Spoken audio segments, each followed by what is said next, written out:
Life is a chain. Life being related to chain simply states that our lives are connected. No one can live by themselves and each one of us has a purpose. There's always someone that will help us and make our lives easier. Even the standby in our street has a purpose. They're the ones who tell us where to locate specific address when we need those helping hands in order for us to continue achieving our goals and to inspire many people. Life as a chain implements interactions and connections between people, and we cannot deny the fact that we need someone that will help us to grow as a person. Same as the case of social capital, it is something that requires the ability to know how does your relationship works with the people that surround you, which we call the society. It is an act where you learn how to socialize and to make everyone essential, both in your naked eyes. We need to figure out how the social capital works with the different fields in nature. It must be an act that can be exciting and too complicated at some point. Capability, unity, balance, and innovation. These four needs to work in order to achieve a progressive social relationship. If one is missing, therefore it will not succeed. It is a battle where four components need to be dependent on each other. They need to rely on one another to attain a great outcome. Simply, capability, unity, balance, and innovation have something to do with each other. Before going to a much bigger scope of environment, we should always start to where our home is. Beginning comfort and care. Growing up, family is considered as the main roots of everything. It is where we begin to show our wings in what we got. The concept of social capital can be witnessed even when we are just staying inside our house. Practicing norms and utang na loob could be a factor that we can relate to studying social capital. To talk on how the social capital circulates even when we are just in a small number of participants, what we call home. As a kid, I grew up holding values that taught by my parents inside the house, like I should be mindful of my words, be respectful, especially towards older people, love and understand your siblings, and so on. I know you guys have those specific values that your family or guardian has implanted in you. We all already know what the norms are, right? That is the expected behavior in a particular place, the behavior you should exhibit in order to be accepted in a such society or group. We are all aware of it. But now, let's talk about the norms inside our house. We also have those rules inside our house like everyone else. Oh, I remember the time when I got scolded by my parents, saying I should act more like grown up, especially given the fact that I am the older one. I was stubborn, I know. There are times that I keep on fighting with my siblings about the things I want to have. And my parents, of course, as expected, they spent hours repeating lessons, telling us what should we do and shouldn't do inside our house. House rules as it is. There are also some moments when our parents have had enough schedule for us to gather, and we find ourselves listening to their life stories from childhood to present. Can you imagine that? They keep on comparing things they did during their time and their time now. I do really relate to that. I remember that my dad set rules about our clothing that a girl should dress appropriately. And guess what? Of course, I completely disagree. I should be the one to choose what I want and what I am comfortable wearing. As a young adult, I know what I desire to do in my life. Truly, I respect their decisions and believe that they only do that for our own sake. It might irritate me sometimes, but I know it's what they think is best for us. Like everyone else, we all have this kind of rules and expected behaviors known as norms inside our houses. To maintain peace, to teach us what is right and wrong, and also to prepare us for the things that we will encounter in the near future. These social standards have a significant impact on families, particularly when it comes to making life decisions. Exactly. But do you know, guys, norm is a part of an important element of social capital. Basically, it affects our action as human beings due to us having that so-called one understanding. Particularly, because of norms, we are able to help one another even though we don't want to, because it is what should we do. Norms, as a part of social capital, enable us to work as a whole to achieve a common objective or purpose. These norms are enforced us to do or believe what is the appropriate action and what is normal. Thus, of course, we execute it to be accepted in the society we belong to. However, for me, I don't totally believe that norms are always right and appropriate for everyone. It might be good for some group, yet it may be bad for some individuals. I myself am not comfortable with some of the norms that imply for us individuals just to feel accepted and to be called normal. There are things I just want to do freely, decisions that I can be able to make without being judged. They say, a lady should be gentle like water and soft as a feather. But what if it isn't what I want? What if I am not comfortable with it? I don't want to live my life with regrets. Norms are absolutely helpful for a society or group to keep going. But then again, not all norms are appropriate for everyone. Social capital can influence one's personality and behavior, which can either improve or create a barrier for everyone who's part of it. Norms are one aspect of social capital that gives peace and harmony. Yet, they can be distracted as they put pressure on people to do things for them to be accepted. Norms have their own downsides. That is why we are here to tell you to break the silence and start doing what you want, as long as you aren't stepping on anyone. Everyone, let us love and enjoy our lives.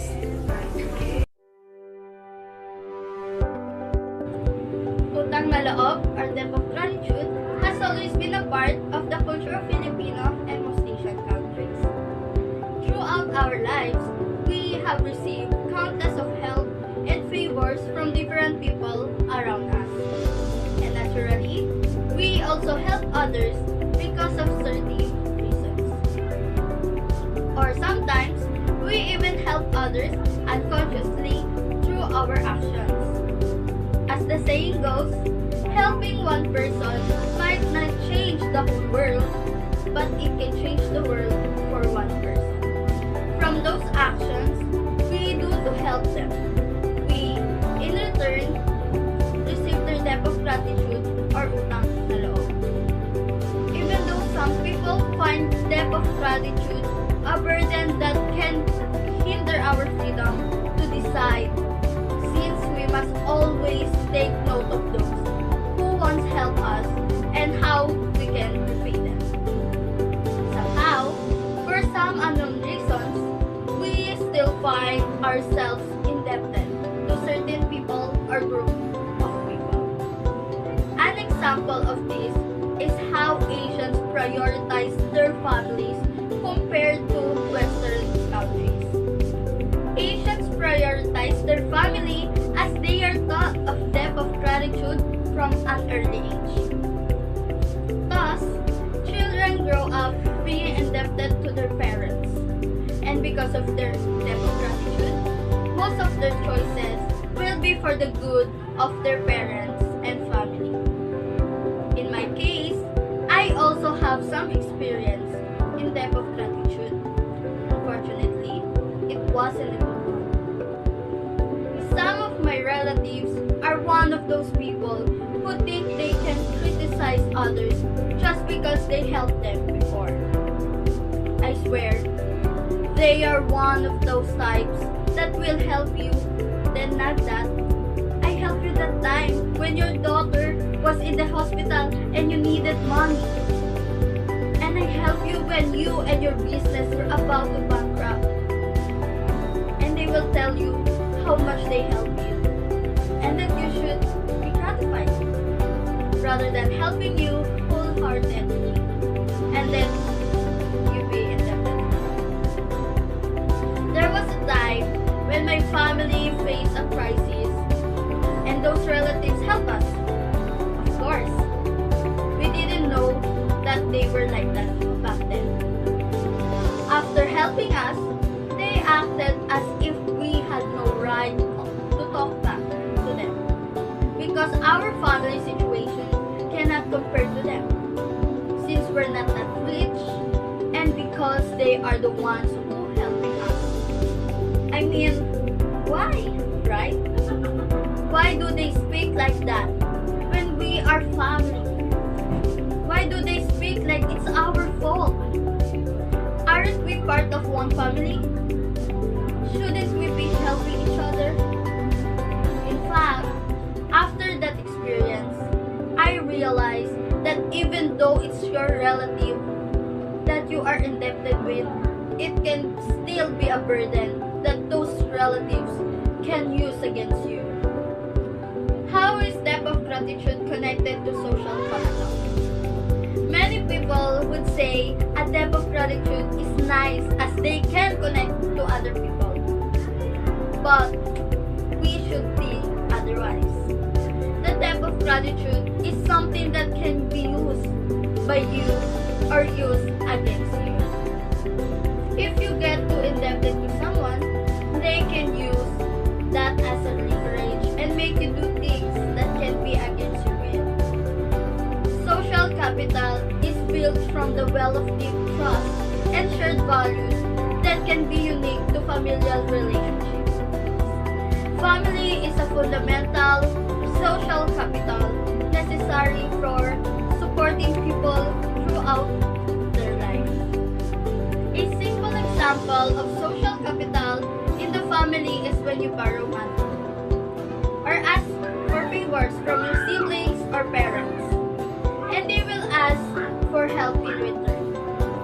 You can help them without hesitation, and they can help you because you have established trust and respect through your countless social relationships with them.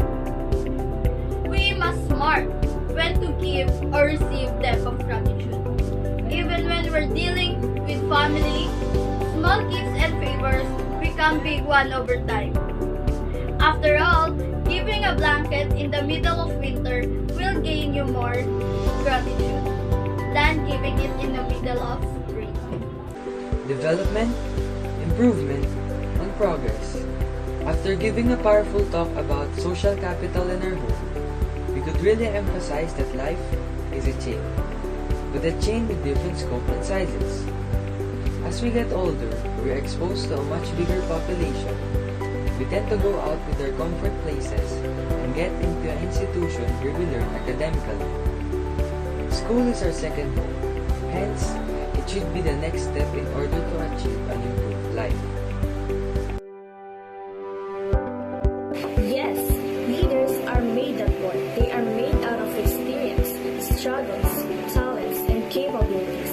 Great thinkers, sincere, motivated, organized, and responsible are great visionary leaders. A strong will and resolve to face the challenges ahead are required for leadership. One of the great qualities of human nature is leadership. It is defined as a quality that allows a person to influence others to achieve a goal. A leader is someone who inspires people to attain the desired objective by leading them and fighting for their cause. The term leadership itself can be defined and it depends on person to person's vision of life, but it's safe to say that it's necessary to manage the world. Leaders around the world, large and small, have played a key part in our lives, whether it's a country, a firm, a family, or even a tiny classroom. In our experience, Ms. Romero and I, leadership for us is a quality that is innate in our lives, whether it was in the school, in the region where we grew up, or even in our own group of friends. It is a common theme that has been our desire and willingness to lead. For a long time, we thought this was because we enjoyed being in a position of control, a position of influence where we could shape the direction of a particular project or initiative. For some extent, this was the case. But we only recently realized that it was the desire to have an impact that we love most about being a leader. In fact, the ability to make an impact is how we would define leadership. I totally agree with you, Ms. Gaho. Oftentimes, leadership is seen as a title, a position that one is chosen for, or given to make decisions and lead a group of people. These individuals are leaders, of course, as they're able to make considerable impacts on a wide number of people. For good leadership to occur, I believe certain personality qualities, skill sets, and motives must be present. However, I believe leadership is a means to create influence, and I believe there are innumerable persons out there who do this on a regular basis who we would never see as being leaders in the true sense of the word. According to the Book of Journal of Leadership Education, leadership is developed through building interpersonal skills, social awareness, mutual respect, and trust. If organizational leaders can shift their viewpoint of leadership from a characteristic residing in an individual to a phenomenon, that is a property of the whole system. And if they can create opportunities for connection, then leadership capacity and therefore social capital will be enhanced. Through their ability to acquire information that is relevant to them and their teams, and communicate across organizational barriers, leaders profit from social capital. Everyone benefits from the information and ideas that flow to and from them, linking them to the organization's bigger network. We follow Balkanji and Kilduff's example, who defines leadership as social capital that accumulates around specific individuals. Furthermore, leadership is founded on the clarity of their social senses and the structure of their social types. This emphasizes the importance of internal and external relationships. An effective leader is able to harness individuals' personal networks for the benefit of the organization by understanding social network linkages among organization members, as well as between members and others outside the business. Social capital is about the value of social relationships. The web of social relationships influences individual behavior and thereby affects economic growth. The positive outcome may be tangible or intangible and may include useful information, innovative ideas, and future opportunities. It can be used to describe the contribution to an organization's success that can be attributed to personal relationships and networks, both within and outside an organization. Leadership development, which works to develop the individual leader and nurture collective leadership, can help to generate social capital, which is a key mechanism for the establishment and maintenance of healthy organizational life. An ongoing procedure like formative assessment can foster the building of social connections between people inside a group as well as network ties by extending the relationship between groups, departments, or specialties. Collaborating between professions can promote more organizational learning, creativity, and process improvement. Anyone here still remember the first time you met your friends? Did you immediately think the stranger in front of you that you don't know anything about will one day be the person with whom you share every single detail of your life with? Because in today's talk, I will be sharing some of my experiences when it comes to trusting someone. But let me first explain what social capital is and how it is connected to our topic. Social capital is the relationship that we build throughout our life. It's the bond that allows us to work with people, to communicate, to connect, function efficiently. Trust, on the other hand, is earned. How would a person trust you with something if they don't even know who you are? That is why, in order to build trust, you have to connect with them through social capital. And in order to build social capital, you must first trust. June 2016, it was our first day of school. I was still in grade 8 at that time. I befriended everyone in our classroom, and I even have friends on the upper year level. It is the time where the word squad. It's very popular. I have a group of friends that we met when we were still in grade 7, and I can say that we are solid. Every day when we go to school, I get very excited about meeting them. But one time, out of nowhere, they decided that they don't want me to be their friend anymore. They even spread rumors and secrets that caused me to lose my other friends too. I was very lonely at the time and skipped school just so I wouldn't see them. That goes on for almost half our school year until one day a transfer came. She also got bullied by them because of how she dressed, even though we are both on the same row of seats. I don't talk to her. I told myself that I won't make any friends anymore until I transfer next school year. To make the story short, we became friends because of Fearing Project, and until today, we're still friends. She's the only person I share my whereabouts with, even though we are miles apart from each other. I told her that it was for her kadaldalan, trusting will be very hard for me to regain again. I agree with you, Baruga. In order to build social capital, you must risk trusting that person first. It's not always gonna end up in a good way, just like when your friends betrayed you. It takes a lot of courage and trust in befriending someone again. And I am happy that you found your true friend. I also would like to share my own experience. I remember when I was in 9th grade, I was invited to a Christian church. In there, everything to me was new. It's like I'm in a new world. Everyone is so nice. Literally, everyone will greet you and will only hear the nicest words. That made me scared a little bit because I find it odd and weird. My thoughts are, why are they being so nice to me? Why do they want from me? I felt like I was in the wrong place, like this isn't me.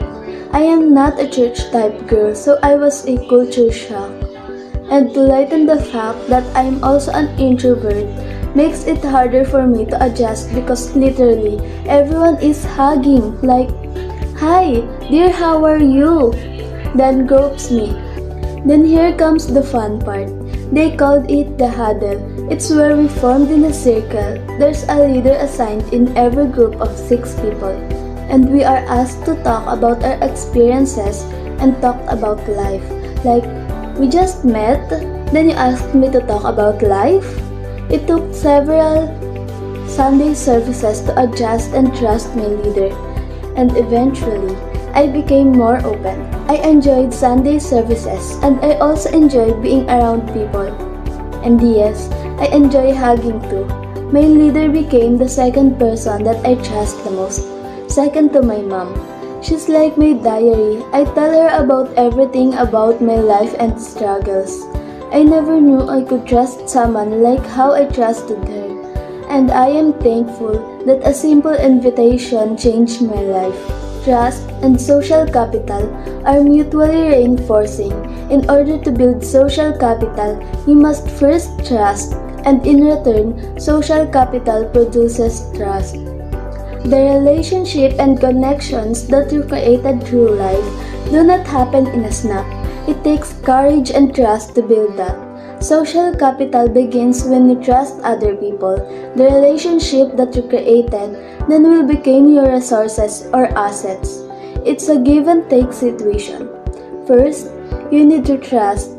Then when you willingly do that, you can easily build relationships and connect with others. And lastly, when this relationship that you formed through years combine, you will realize that you have someone that you can lean onto, people you truly trust.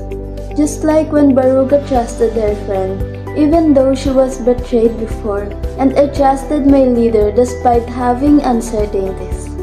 That's why social capital is very important in our life. It makes our life more fulfilling as it gives a sense of trust and safety knowing you have someone on your back. So always remember, in order to build social capital, you must first trust, interact, and connect to others. Don't hesitate to initiate, build connections, and relationship with others. Socialize because social capital produces trust. Because the collection of these people you interact and connect with can be the people who can open new doors for you. Connections is greater than credibility. Who we know beats what we know. School is a great place for us to forge and maintain beneficial interactions and relationships with others. As a human being, we have always been genetically driven to make connections with other people. Like what Donnie said on his poem, no man is an island. We are made and living to connect with others. Having connections makes your life easier, but sometimes it may result in unfair treatment to others. Our knowledge and competency will surely help us, but it is not enough since connection is more powerful. Whenever we are doing and building relationships with others, being credible is the outcome when connection has been done. What about knowing more people? What about having connections? Why does we know matter more than what we know? Dealing with other human beings is a huge part of what most of us do. Nowadays, the greatest indicator of success is often based on our connections with others. People who we connected to affect us, they can make us happier, healthier, and even more successful, or vice versa. Well, human nature itself will do a thing and expect favor from them afterward. It can open doors others don't get a chance at. Those who have connections receive more privilege.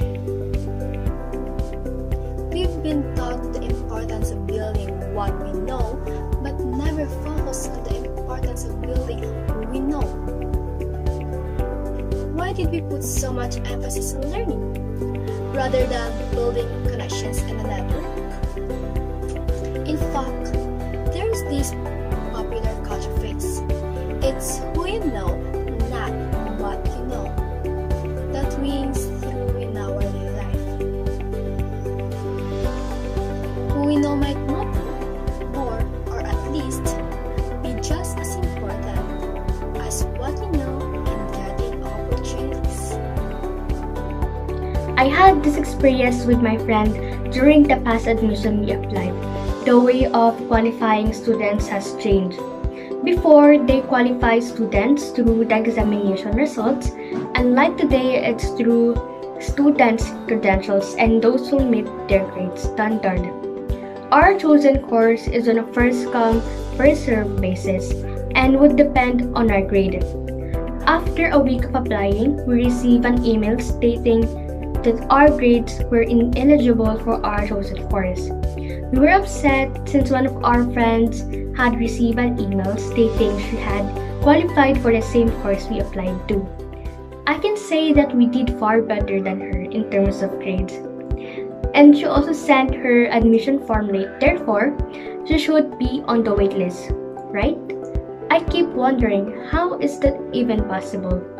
It made sense until we found out that her mother is an admin of that school. I came to the conclusion to myself that they had connections, some help, some boost, and so on. Nowadays, the reality is that individuals who are connected to others will undoubtedly outperform and obtain more benefits than who those are credible and competent. Others are being discredited because they lack connections. The human factor has taken on greater significance. Without relationships, there is no network. And when it comes to establishing social capital, a network is super important for a sense of belonging, value, gains, chances, and so much more. In other words, that's simply that way things are. It's all about who you know, but do we really have to tolerate and keep it that way? Using connections in a negative way does not treat others fairly. In this day and age of fierce rivalry, we should play square and fair. Others will not work as hard as they can if we rely on our connections rather than our own abilities. We can alter it now if we all work together and inspire others to improve our mindsets. Let's be more credible and make good use of our relationships. I believe that trustworthy people forge stronger bonds, live with integrity, let's not rely solely on our connections. Instead, be the person who's more trustworthy and reliable, as this will allow other positive traits to shine through and with good quality. We will not seek for connections anymore, rather, opportunities will come to us. People who you know and who they know can be a powerful thing. Anne and Jake are in the same class, and both are going to college, and they both apply for scholarship. Anne is excited because, yay, here it is, college, finally, a spectacular time in your life. Well, at least that's what people say. While Jake, on the other hand, is completely the opposite because he's very worried he might not be able to go to college. You can see the gap between their feelings, and the reason behind this is Anne has her scholarship already and got it easily thanks to this organization in their school, which is a part of, and have a strong bond with, to the point that her parents are also close to her Archmate's parents too, and were the other Arch members, family, and relatives who own companies that give out scholarship, whilst Jake, who started first in sending applications, have not heard anything yet from organizations he applied to, wherein competition is very high too because of thousands of applicants. Which I may add, you might be wondering, why Jake did not join this organization? Well, being in an organization needs time and money. There might be meetups outside school, and of course, you need to pay for your food and bus fare, etc. Last, there might be contribution whenever you do projects which Jake cannot afford, since he'd rather help his parents in taking care of his siblings during his free time and save up than spend his time and money in attending those kind of meetings. This is one example of how our privileges can make our life a whole lot easier. Social capital is a form of privilege. Privilege is power. Social capital is power. Privilege is defined by a right, immunity, or benefit enjoyed only by one person beyond the advantage of most. There are many forms of privileges, and one of them is social capital. Social capital, like other kinds of privileges, is easier to attain if you already have other privileges. For an instance, during school election, the one who is more known is more likely to win over someone who is more skilled but less popular. Though this not only happen in school. Most people would vote someone they are close with over someone they are not close to. Never mind that the candidate is more credible than their acquaintance. This is how critical our reputation and relationships with people. Social capital, in other words, is, or another example is, let's say that you're close with someone who belongs to other class. They might give you tips on what is the teaching style of this teacher, or what you need to prepare for this certain class, that you'll be taking that they took previously, or maybe even help you in doing projects that require participation from other classes. Because of the bandmate, you got to learn through their stories and experiences which you can use to improve yourself. By using your social capital, you are able to acquire knowledge faster than others and can even receive help that will make things much easier for you. Powerful people make places powerful. Robert Putnam said in his book titled Bowling Alone that communities with high social capital have higher educational outcomes. This is because families with powerful connections in a community can easily get their child an internship or even enroll them in an elite school, or maybe send their child to a school abroad through acquaintances, which leads them to a greater academic achievement because of the wider opportunities they have. Truth be told, having skills alone will not lead you to success, especially in the society we live in. This shows the power of social capital. Social capital makes a significant difference and plays a huge role in an individual's life. It can determine what kind of path we're going to walk through our life. Socialization, variation, and competition. Lastly, community means an important space for us. Pointers such as citizen power, workplace diversity, and social barrier are into it. This means that there are social issues and a much more serious problem that we can align it to social capital. The real work starts from here. A new chapter has been posted and we will be facing more obstacles from this point in life. Living in a community opened our minds and hearts that we are all unique. We are differently beautiful creatures living in this world to inspire, aspire, and give power to our own life. There are instances in our lives that boomers out there might not want to hear us. I grow up with a silver spoon in my mouth. A typical brat since I'm the one and only girl in the family aside from my mom. My dad used to call me his princess. Since I was a child, I knew that my mom and dad are good providers. They can give me everything that I want. I already have the things that I can ask for. But despite the things that I have, I'm not happy. Having so many things in my plate doesn't make me feel satisfied. My parents don't allow me to go outside our house for more than 1 minute. At first, I thought maybe they were just protecting me. I don't know the exact reason. As time goes by, their reminders lingered in my mind with a thought maybe they were just really into my safety. A boring Sunday afternoon, I heard the good news from my mother that they will allow me to enter a proper school, but they will be the one who will choose the school so that they can monitor me, and I'm totally fine with that, as long as I enter the proper school. Exactly the month of June, classes have started. Everything went smoothly and so far. I was able to have friends, and we will be having this school activity in which we will engage ourselves in charity work. It will be my first time to experience it, and I'm more than excited. Our first activity was Lingap Kabataan. We visited the slum of Manila, and that's where I saw how hard the situation was. The laughter of the children sound is like music in my ears while watching them playing and laughing. It looks like they don't have problem at all. It seems that they see the world as their wild playground. These children are lack child support. They are victims of cruelty in the world. Their parents abandoned them, maybe because of poverty. During the activity, I saw how happy my classmates are while playing with the children. They're this family who stood out to me because the boy was carrying his baby sister who kept on crying.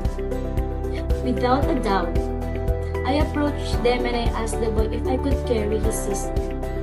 I had the chance to have a small talk with the boy. That's where I found out how much their family was suffering since his dad laid off from his job. I was suppressing my cry because I know from a fact that I will cry. On our next activity, my friend and I walked into the activity center. We heard a loud noise from police mobile. In no time, we heard another noise. But this time, it is not just noise, but it is a cry of agony that pleads the police to stop. A cry of an old woman who was begging for mercy not to destroy his source of income. But the police were busy in destroying their kariton and paninda. They don't have ears to listen to the old woman, seeing that since was too much for them. I saw a group of people, youth, young adults, old men and women, people of color, and members of the LGBT community standing in a Carino grandstand, helping people while educating them. I saw their battle cry. They stand united to be heard by those people who are in power. They set aside their personal gain and work on the betterment of the country. They are the voices of the people who were not given social justice. Little did I know that 3-day activity taught me a lot of things that will change my belief forever. It took me 4,320 minutes before I realized that as a member of this society, we need to work together in order for us to live harmoniously. If no one will stand for those people who were impotent, who will protect them from the cruelty of poverty and inhuman treatment of the world? We are in a society that shared common values. We need each other to achieve our goals. Social capital is a good, but it can be bad if someone will use it to manipulate people. And now, here I am standing in the front of you, telling you a story of how much this community needed us. We need to stand united. We already proved that the power is on the country's people. EDSA 1 and 2 revolution can attest to that. We were tested by countless calamities, but in spite of this, we managed to remain steadfast. It is because we help each other. We were able to work together regardless of our belief, as long as our shared common goals are there. It will allow us to move to achieve a common purpose. A country's power is not just from its GDP and GNP, but it comes from its citizens, who can stand adamant amidst hardship. There are instances in our life that boomers out there might not want to hear and see that we, the youth of this country, we stand because of our shared aspiration. This is to mitigate an extreme poverty and hunger. We will be able to save our children, and we will achieve equal justice for all citizens. I'm not a princess in a real world nor a hero, but I'm a citizen who cares for my community and people around me.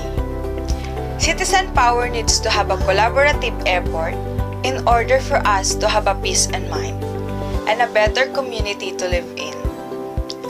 As a citizen of our country, let us start recalibrating our mind and redirect our thinking.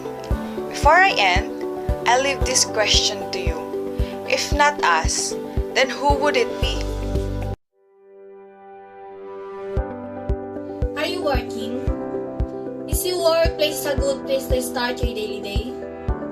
Maybe yes, or maybe not. If yes, then your workplace might be a comfort zone. And if not, probably it was one of the hell experiences you will be in. As for your information, workplace is a location where you're employed and where you go to work every single day. Imagine waking up early and having the spirit to go to work. You are always excited because the workplace is a good way to start your day. As per my experience, I have been a working student for about 6 months as a service crew in fast food restaurant. And I will tell you, it's hard. As I am waking up at 4 a.m. every day to prepare, and the trip is quite a hassle at the time. My working hours is from 6 a.m. to 1 p.m. Then after that, I immediately go to school to study. But along with that, being a working student is also fun for me. Do you want to know why? It's because of my workplace. I had fun with my coworkers and managers as we had the same vibes. I love how they treat me like their family. They are so good and sweet to me. When some customers are irritated, we just laugh at it and don't find the bad vibes. We do believe in each other in times of targeting, I will say. My workplace is somewhat my comfort zone. It gives me excitement every time I go to my workplace, as I forget all my worries in school, in my house, and at myself as I found my new home with them. But sadly, because of the pandemic, I was forced to resign as I can't work there anymore. Well, that's good for you, Mendoza. But not for all, workplace is always a good way to start your day, as some really hate going to their workplace, as it has a negative vibe that you will feel like you do not belong at all. Some people just keep on working and minding their own business, as well as not caring at all, and it's what you call workplace negativity. Workplace negativity is an expression of criticism or pessimism about something. Negativity in the workplace is the last thing that anyone wants to happen in their company, which is why so much time is spent on keeping staff optimistic and motivated. Negativity can reduce an individual's productivity and as a result, the team's production. Well, that's really sad as working day by day is so tiring. And imagine, you also need to deal with negativity in your workplace. It's such a hassle to me. Well, yeah, you're right, Mendoza. The network of relationship among people who live and work in a community is closely related to social capital. These social networks make it possible for societies and enterprises to operate efficiently. So, having a good workplace, it is a must for the employee to function well. In other words, their network is your social capital at work. The network consists of your co-workers and managers, with whom you have established contacts. It's anyone with whom you have a business or potential business relationship outside of work. A business could only work if anyone inside of its work together along with their passion, confidence, and unselfish principles. For about 1 year and 2 months of working in McDonald's, I have had a quite fair share of some eventful experiences. In terms of social capital, I'm quite positive about the bond that we have there in my workplace. It was something firm and unbreakable. When I was starting to work, my coworkers were kind and very approachable. That is why we easily established a very strong working relationship. And as regards to the diversity in our workplace, I perceive a few of us having differences. Some do have distinct beliefs, some are different in religious perspectives, some do belong in third sex, and also we do have age differences. Those differences, however, did not prevent us from developing a strong bond with one another. Well, I fully agree with Ronaldin. Since I became a student, I observed and experienced many differences between myself and my classmates.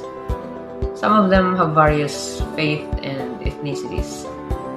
But even though we have many differences, it is not a big concern to us since we always treat everyone equally with no racism or prejudice.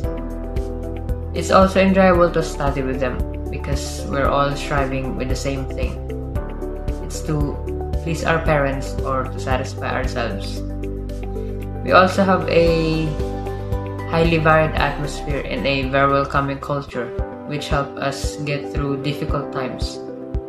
Diversity resulted in a better strategy, risk management, discussions, and outcomes.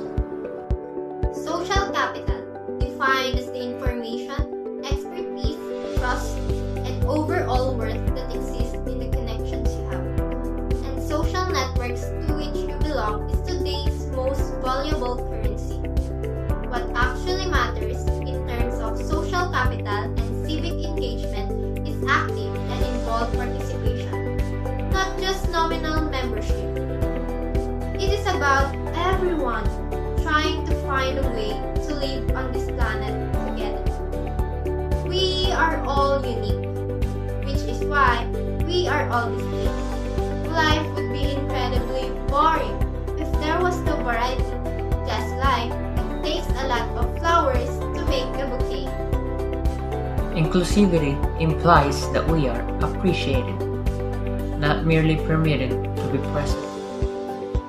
I've always believed that clever teams can do incredible things, but only diverse teams can achieve impossible things. It's time for people to educate their children from an early age that there is power and beauty in variety. The higher the variety, the higher the level of excellence. Overcoming social barrier to social change. Social barrier refers to differences and inequalities between different types of people in society. This can occur because our community is very diverse. People identify with different genders. We have different ethnicities, races, religious, and socioeconomic statuses, and therefore we're all experiencing things differently. One thing is not the same for others. On the other hand, social capital is the product of positive human interaction. It's teamwork, basically. People coming together without any impediment to unification. These two are quite the opposite of one another, but they go hand in hand to be capable of social capital, to be capable of unity. We must first recognize the inadequate impact of social barrier to one existing community. How does this affect us, and why must we overcome it? It is no surprise that poverty is in fact one of the most common social barriers that greatly impact the union of the people. It's a very broad concept that devastates not only the way of living but also the opportunities being given to those less fortunate for many no reason. One being discrimination, people. More so the white-collar workers, the higher staff, as we call them, are quick to pass a judgment. Obtain, they would discriminate based on the race, the gender, the color of one's skin, and even the one's educational attainment, and this leads to the unfair treatment of the less fortunate. They are seen as less capable, weak, and replaceable.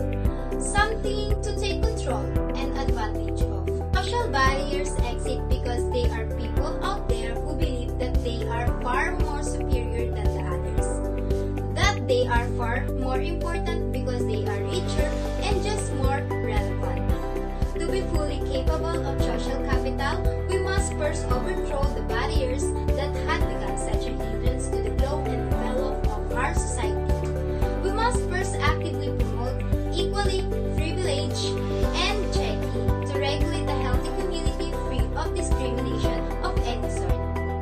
It is not an easy task, but with determination and such a willingness, we can achieve the greatness, the ability to work together for a common purpose. My name is Angelica P. Villanueva. I am Sophia May D. Benguet. And that's all for social barriers.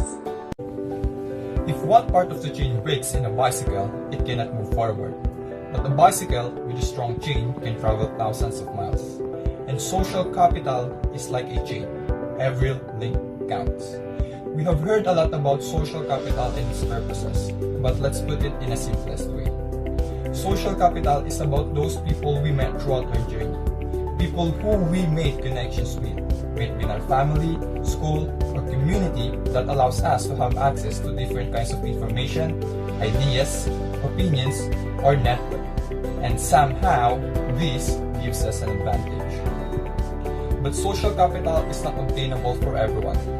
As long as we continue to face social barriers in our society, social capital will always and will be selective. Privileged people who are already powerful will continue to gain more power, and advantage than those people who are less privileged.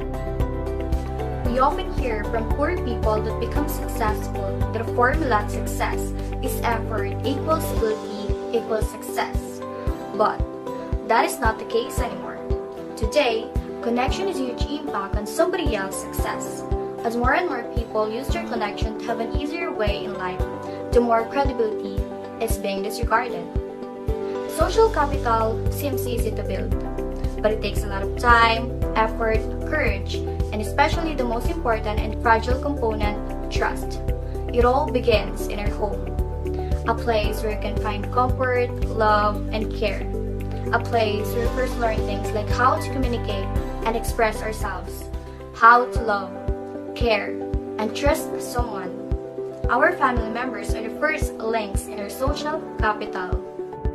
As we step out in our comfort zone, we are introduced to what they call our second home, our school, where we can develop and improve our skills, knowledge, and network through different collaborative works, clubs, or organizations where we are taught the value of working as a group and working for a common goal. Our community is where we socialize and compete in a more diverse environment. This is where we experience and learn more. Here, you will realize that you are not just an individual, but rather a part of a community. All of us can be part of social capital of one another, regardless of our differences in beliefs, values, social status, and others. The number of people we have met in our life all have a purpose. We're all worthy to be the hope, the voice that creates an impact on other people. But before building your own social capital, let's ask ourselves first, what makes us worthy to be part of somebody else's social capital? We must build a good reputation, make ourselves valuable, be an asset, make yourself a social capital that people would need in order to continue a circulation of our life as a chain. It never stops, and it should make more social capital. I should be the one to choose what I want and what I am comfortable wearing. Mama, tuloy kita niya. Akala ko hindi nakikita eh.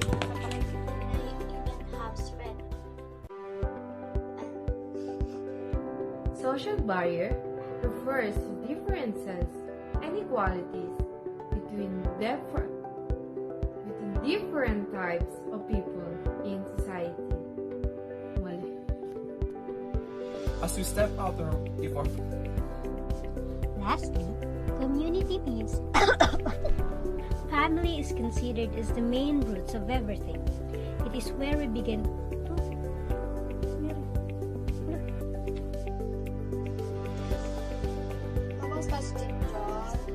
The formula to success is effort equals ability.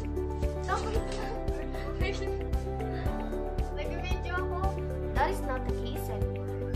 Today, who believe that they are more superior than the others, that they are more